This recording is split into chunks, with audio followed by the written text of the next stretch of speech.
Today, video all about Delta Force. We'll be looking at the Steam Next Fest kind of early access that we got for a week there. We'll be looking at all of the great things about Delta Force, all of the fantastic upgrades that they've made, which really separates themselves from the other games that are out there, and even down to some of the nitty-gritty details about what's early access. Like, how can they improve to the beta part? How can they improve to the full release part? They have said December, open early access. I believe it's beta access, actually. So be on the lookout for that. Check their website, check their Twitter.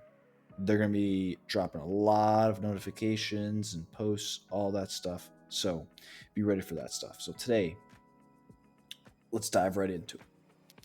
We're going to be looking at a lot of the positives here. So what kind of really separates Delta Force? So Delta Force is a really great game, and it's more of the genre that they have one aspect that is Battlefield-esque, conquest, domination, and kind of like the different breakthrough missions as well. So they have a really cool game mode all about the respawns. They also have the Tarkov game mode, extraction shooter game mode, DMZ, Tarkov, Arena Breakout, all those different ones. And so I'll be showing background videos of me playing some of those game modes, which was really fun, really cool. And we're going to be looking at some of the great things about this game. First one, we want to talk about the gun building. Gun building is extremely great in this game. You have all the customizations that you would have for kind of a Battlefield, Call of Duty game. So you get all the great customizations, calibrations, and it even gives you a stat breakdown too. So you can click on the stats. It literally shows you how your recoil will change with each new muzzle, new barrel, attachments, stocks, like everything. Anything that you can change in attachments, it will tell you kind of the recoil patterns, the accuracy.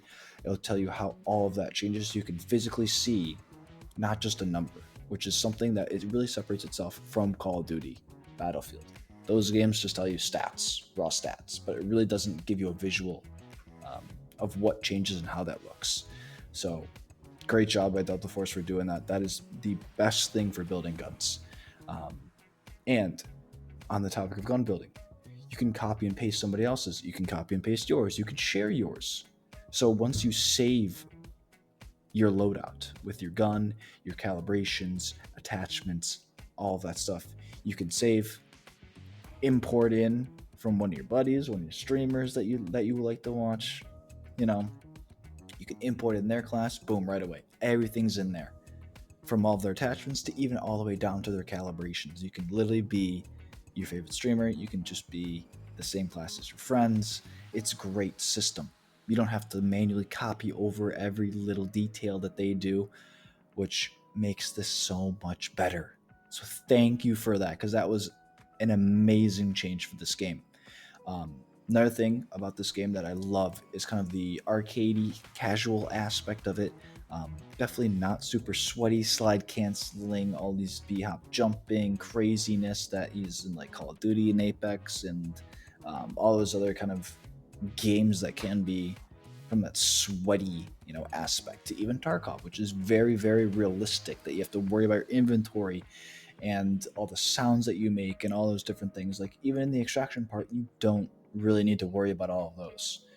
The only worry that you have is my meds, my ammo. You don't need to worry about all the magazines and packing your mags, and you don't need to worry about any of that stuff, which is fantastic. Inventory management is also great in that game. You can sort it out. It'll tell you as well that when you go in, hey, you don't have any meds. Hey, you don't have any ammo. This ammo goes for this gun. All those different things. It color codes them as well, so it makes it real simple, real easy, very classic, arcadey. Just load up the game. You feel comfortable in it, which is fantastic. You don't have to put in hundreds, thousands of hours for a real, tough game.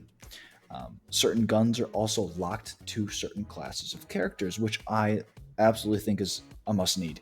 We can't have snipers, the sniper class, rocking a certain type of guns. So in the respawns, certain assault rifles are available for, like, the sniper class, the recon class, but not all the guns are allowed. Support class has certain guns as well, so some of them translate between the different classes for the Respawn game mode. And that's fantastic and everything, but we can't have the healers running snipers and stuff like that. So thank you for doing that. That really makes it better. Now let's flip it over on the negative side of things. Here's some of the issues that I saw while playing this early access build. Again, fairly early access. Hopefully they can fix this as it goes. First one is kind of clunky sprinting and sliding. So one of the operators you can slide with, and I found that sprinting and sliding, trying to like jump out of that, trying to make it fluid, it wasn't very fluid. It was kind of a little clunky. Sometimes it would slide, sometimes it wouldn't slide, sometimes you'd tack sprint to slide, sometimes you couldn't. So it was just, I don't know, kind of sporadic. There wasn't really a stamina bar or anything like that to tell when your slide was back up. So it was, I don't know, a little clunky from that aspect. So hopefully they can fix that stamina bar, or always make it consistently sliding every time I'm sprinting and crouching. The support characters kind of feel useless. Even in like the conquest and attack and defend game modes that are more Battlefield-esque, they kind of feel useless. I guess they throw up like a shield and a turret kind of thing, but like you never would use them in either game mode. So I hopefully they can like rework that and make them better in a sense. I don't know if they need to kind of upgrade some of their gear, if they need to give them kind of an upgrade similar to what Battlefield did of saying, hey, if you use an LMG, whatever, like you get plus 5% damage or something like that. I don't know. But the support characters kind of feel useless. It's all recon to scan enemies, and it's all healers to heal yourself. So it's kind of, there's no reason to play a support character in that way. You can't track missions in raid, so when you're in the extraction shooter game mode, you can't track your missions until they're done, and then it'll kind of give you a little pop-up saying like, you completed this once the mission's over. But it's like when you're in the mission, you can't tell, did I get my 5 kills with this gun? Did I not get my 5 kills? Were all 5 kills within 25 meters? It will tell you where you need to go, which is fantastic, but for like the other things, it won't really tell you if you got like kind of like your kill mission done, or even what your kill mission is. So you kind of have to know it when you load into the game.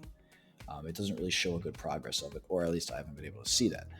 The AI guards as well in the extraction shooter game mode are kind of broken. They can see through walls. They have aimbot. They can like, they'll run around corners and just straight up just destroy you right in the head. Like, they can be kind of toned down because those are like the really hard guards for like the bosses and stuff, which I understand, but they're kind of a little overtuned right now. And I think the last thing would be like the environment is a little buggy, like the trees, bushes, things like that. Like you can easily just get stuck, like completely stuck. And I'm talking like you're rubber banding and you're literally stuck in the game.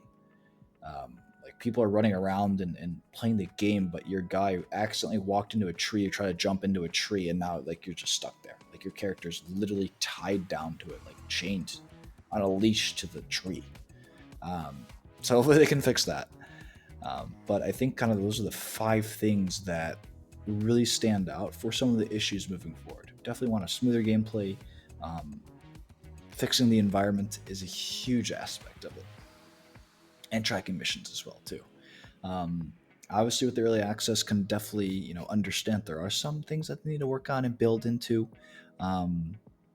Obviously with a lot of different moving parts with the servers, player base, console versus PC, all those different things, it can be a daunting task. So definitely give them some time, give them some room. Hopefully this beta access in December will really shine of what they've been working on from this alpha build. So hopefully we're a few iterations down the line, they get these things patched up, which I'm really hoping so, because this game has been insanely fun. And it's always great to have it come onto the Steam market or their market, but then it gets taken down, then it's like, back to waiting again. So those are the 5 things that I'm looking at for positives of what really stands out for this game, 5 things they really need to improve upon. Obviously, some crashes and things like that can't happen with early access, beta access. Totally understandable, but look at those worked out. I didn't include that one, but I think it should be all right. Anyway, see you boys in the next video. Don't forget, like, subscribe, do all those things. Keep up to date on Battlefield, Delta Force, maybe some other games too. But we're looking to a lot of the FPS genres, which is a fantastic time for 2024.